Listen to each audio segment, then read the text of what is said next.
When you think of the Michigan State football team, you often think of the great plays being made on Saturday and the rich history of success. But what you don't think of are those behind the scenes who helped the program achieve greatness.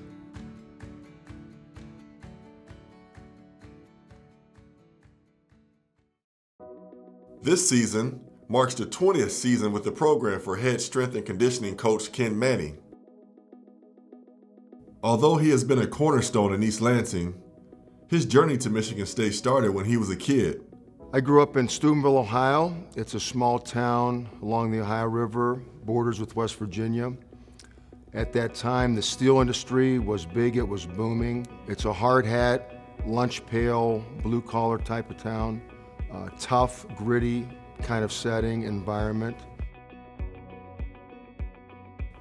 I was kind of thrown into the elements at a young age, so to speak. Mother and father were divorced when I was very, very young, so although I had a grandfather who was playing the role of a father figure, most of what I had to do was in a hard knock situation. It's in that area that I grew to love football. Well, I decided I wanted to play football in 6th grade. I walk in to the office, the coach's office at that time, and the coach kind of looked me over and called me in a back room and pulls out a hardware kit, like a toolbox. He opens it up and he starts going over everything that's in this toolbox. And I kind of looked at him and I said, "Now what's this for?" He said, "Well, if you're going to be a manager with us here, you're going to need to know how to use all the tools and hardware in this kit." And I said, "Coach, I think you got it wrong. I want to play football. I don't want to be your water boy." You know, we found a uniform that was small enough to fit me at that time. We got off to actually practicing and playing, and I was fortunate to earn a position as starting nose tackle, of all things. Weighing between 97 and 100 pounds soaking wet. So that's really how it all started. You know, being a 5'11", 185-pound guard linebacker, there was no need for that and no searching out for me for a scholarship, believe me, by anybody. So I decided that I was going to go to work in the steel mill and got a job at Wheeling Pittsburgh Steel, working in the blast furnace as the cinder snapper. If you know what that is, that's one of the toughest, dirtiest, hardest, most grueling, hottest jobs you could ever imagine. But it was at that time that after about 3 months of that I did a self-assessment and decided that maybe, if I could move on, and I still wanted to play football, I still wanted to go to college. I had enough money, along with the money I made at the mill, at the steel mill, to walk on University of Akron, but it was really a make or break situation. If I don't make the team and I don't get a scholarship, I'm probably going to be out of there at the end of my freshman year. But as fate, chance, and a lot of luck would have it, and some hard work too, in the spring of my freshman year, earned a starting position, and with that came a scholarship.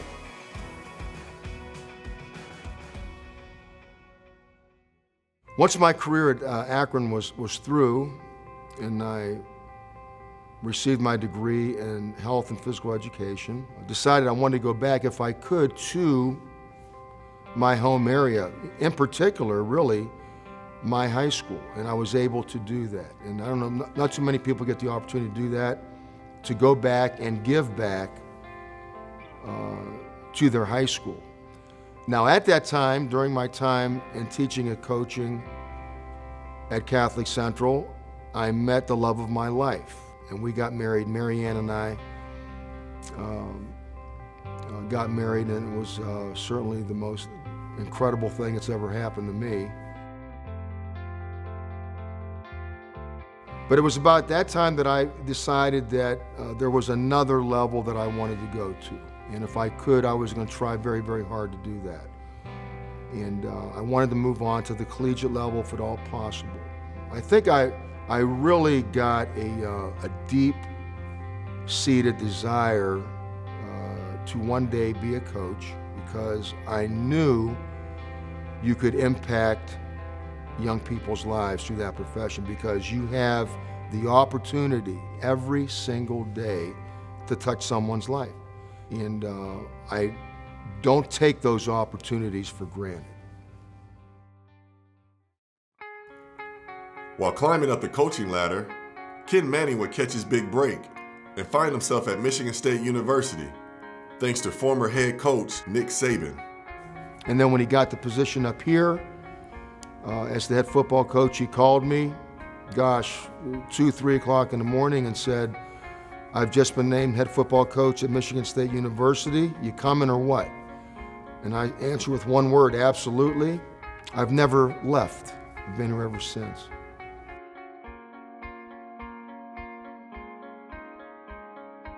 You know, Ken Manning, I think, is the heart and soul of this place. Extremely caring individual, very emotional. He's had opportunities to leave in the past and has chosen to stay here. I think he means the world to our players. He speaks of discipline. When you speak of strength and the components that's really derived from being strong here at Michigan State, you got to go into the weight room. We ready to go? Yes, sir. Yes, sir. Okay, you ready to give a good effort?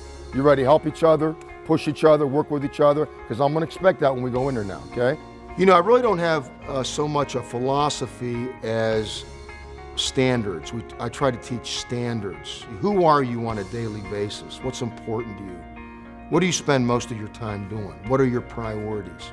The things that we try to get across, and this comes, you know, from the top down, really, you know, who are you as a man? Are you a man worth following? We talk about earning the jersey here, and that's a mantra for life. It's not just in football, because if it's worthwhile, you're going to have to earn it. It will not be given to you.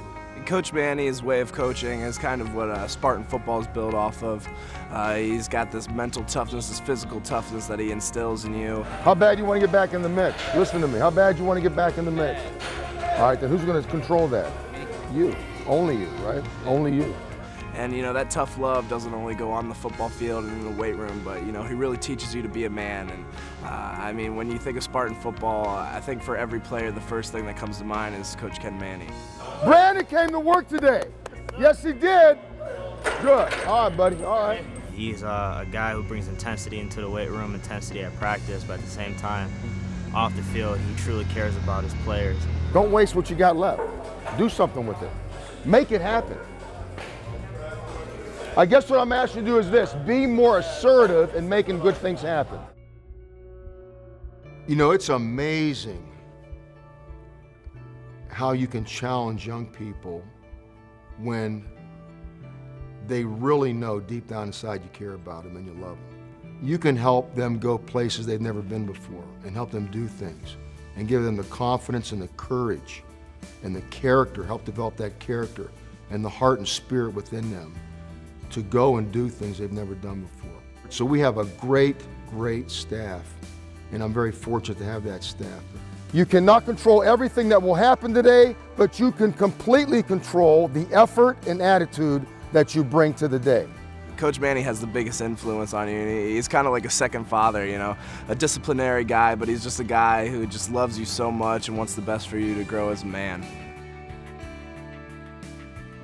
My favorite moments in this job, and it's been the same ever since I've been fortunate enough to be a teacher and a coach. It's when they come back. So when you see them being successful, you know, you're fortunate enough to hear them say that you had some type of influence on all that. That's what warms my heart. That's what gives me some reward personally, is when those occasions happen. Through all of his time here at Michigan State, one thing has always stayed constant for Ken Manning and his family. This is the place where he has always wanted to be. Never really wanted to leave. And Mary Ann's been a part of this too. And also, you know, since then, you know, my daughter Orlando came into our lives. You know, we just decided that we wanted to help build something here. We did not come here with the intent of using Michigan State as a stepping stone somewhere else. We came here with a deep-seated, heartfelt desire to help contribute to something great.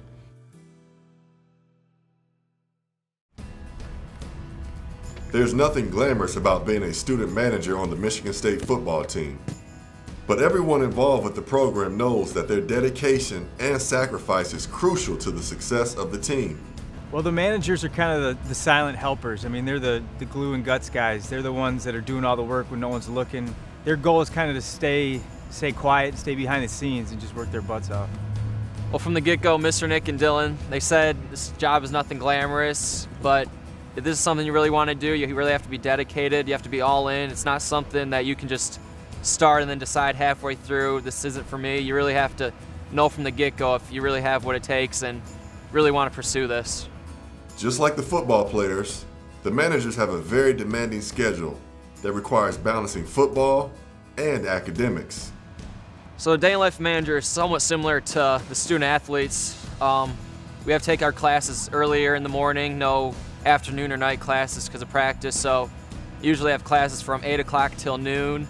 And then right after class, really just head over to the Duffy building into the EQ room.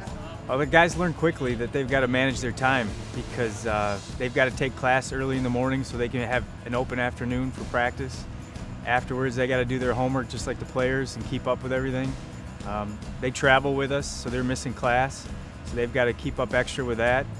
So every day before practice, Tuesday through Friday, we get here at 2:30 to set up the practice field. That includes setting up the pads, footballs, anything the coaches need to make sure practice goes smoothly. So as a group, we just really kind of have to have a sixth sense with each other, just kind of know what's going on. We act as glue somewhat for the team, just holding the whole practice together, whether it's running the clock, spotting the ball, acting as referee, and doing the down and distance. Even though we're not seen, we kind of hold the whole practice together somewhat. One of the added benefits of being a student manager are the relationships they build with each other. We got great kids. We got 14 kids. They sacrifice a huge chunk of their college time to be here, help the team succeed, and they're real tight. They've got IM football teams, IM basketball teams. We spend so much time together that we end up just becoming really tight, everybody as a group. All the coaches are real thankful for what we do here. All the players, they recognize all the hard work and dedication the managers have to the team, and we really appreciate how well they treat us here. The most rewarding part for us as a group is after the team wins, we had a piece of that, we helped them succeed. And then just after, back in the equipment room where everyone can sit down, take a break after the work's done and just enjoy it together. It's very fulfilling for us when the team succeeds because when they have Big Ten championships and Rose Bowl championships, we feel like we played a real small role in that part and everything. And I wouldn't trade anything for this job, either though we're not glamorized or publicized at all like the players. This job is priceless. I couldn't imagine the last 4 years sitting in the stands watching games when I could be helping the team out and being on the sideline. It's just an experience that's priceless. You can just not trade it for anything. Good morning to Spartan fans everywhere. The Spartans hope that they can storm the Eagles, and the crowd seems excited about this team's ability to come back, wipe out the mistakes they made at Oregon, and get back to playing Michigan State Spartan football. All right, we're just about set before this nice crowd at East Lansing. Michigan State will kick off. Cronin with the run-up and the boot in the MSU I. Two wideouts, wide side right. Play fake by Connor Cook. Rolls to his right, throws on the run. Grab made inside the 25. Handoff up the gut to Jeremy Langford. Big hole to the 10. Connor's in the shotgun. Langford to his left. Fakes another handoff to Jeremy. Keeps it into the end zone. Straight up the gut. Touchdown, MSU. Shotgun snap to Bolden. Wants to run it. There's nowhere to go. He'll lose yardage. In motion, McGarrett Kings. They'll hand to McGarrett on a reverse. Running left to right. McGarrett with some running room. Shotgun snap to Connor Cook. Pump fakes right. Throws over the middle. Caught by McGarrett Kings. Hit hard. Two tight ends for the Spartans. Two wideouts. One setback. It's Jeremy Langford. Handoff to Jeremy. Running left side. Great cut at the 20. And at the 15. At the 10. At the 5. Into the end zone. Touchdown, MSU. Rob Bolden's in the pistol. Backs left and right and behind him. Hands to the back behind him. Fumbles at the line of scrimmage. Michigan State has recovered. In motion, Keith Mumphrey, right to left. Connor Cook under center, play fake, steps back deep in the pocket, throws over the middle into the end zone, caught. Tony Lippett, touchdown, MSU. In that pistol formation, Connor takes the snap, rolls to his right. Now throws back toward the goal line, falling down, grab in the end zone, Tony Lippett, touchdown, MSU. The fourth Spartan TD here in the first quarter. Shotgun for O'Connor with Jeremy Langford to his right. Rolls right, throws on the run.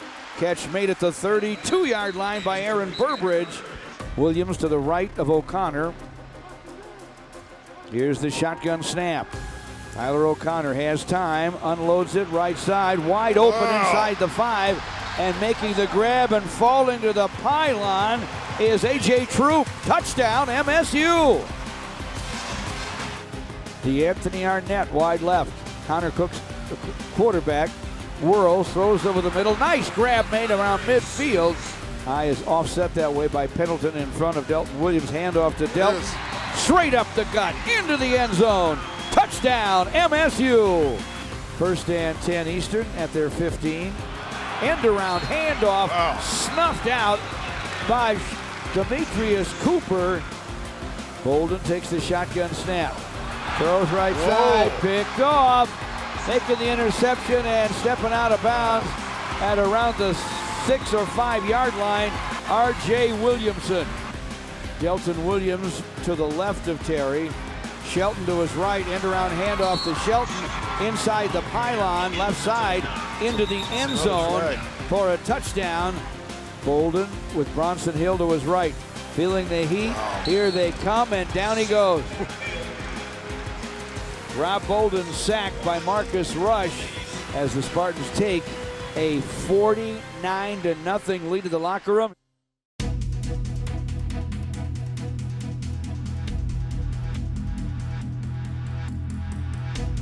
Hard to believe it's 49-0 at the break, and this has been total domination. MSU 7 touchdowns in this game. It's just been solid performance. It has been all MSU in this one all the time. Spartans will get it to start the second half. R.J. Shelton and Nick Hill are deep, standing in the end zone. Kickoff by Brendan Rainius, taken at the goal line by the Spartans. R.J. Shelton starts up the right side. He's at the 30 to 35. And R.J. Shelton with, as Jason said, a pretty good burst. First and goal at the 4. Handoff to Nick Hill, running right. Dives over the goal line. Hits the grass in the end zone. Touchdown, MSU. A diving score for Nick Hill. Deep for Eastern Michigan. Mike Sadler puts the toe to it. Run up, fair catch called for, and that fumble. The ball's on the grass. It got through Tyler Allen. And the Michigan State Spartans have recovered. Monty Madera set to the right. Damian Terry hands the ball to Gerald Holmes. Holmes trying to fight off tacklers. Gerald Holmes is to the 25. The shotgun. Winds up and throws right side. Catch made by Tyrese Russell, and the ball comes out as he is hit. And the Spartans have recovered. Set left on third and about a half a yard. Under center is Terry. Hand off to Delton Williams. Delton Williams off left guard. Powers his way to the goal line, to the end zone. Touchdown, MSU. Power running from Delton Williams. He's 6'1" and 228. Matt Rea on at fullback in front of Delton Williams. The handoff to Delton. Running room up the middle. Angles to his right at the 40. He's in midfield. He's inside the 40, inside the 30, inside the 20, inside the 10, into the end zone. Just does get inside the right pylon. Touchdown, MSU. Bento under center. Hands the ball to Williams, trying to turn that right corner, and Williams is spilled for the Eagles. Takes a handoff, carries up the middle, ball squirts out. It's loose, and the Spartans have recovered.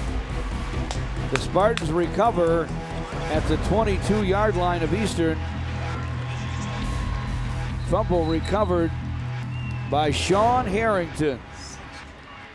The hit that caused it by David Fennell. This is the best play in football. It's time. With a minute and a half left, they can take some knees. And with 38 seconds left, they don't have to run. It's all over. Great job, man. Classy, first class, coach. Great job, man. Hey, you guys the real deal, man. Great job. Hey, you guys the real deal, man. Yeah, real deal. Well, we asked our players to come game ready today, and you know, I think in games like this, especially after we've been off for a couple weeks, it's very important we go out and we establish who we are, and you know, begin to get an identity. And I think we did that today. Played very well in the first half. And then after that, you know, it really becomes, you know, about our younger players and giving them game experience. And I think when you do that, there's great growth. And if you can get growth on every single opportunity, good things can happen.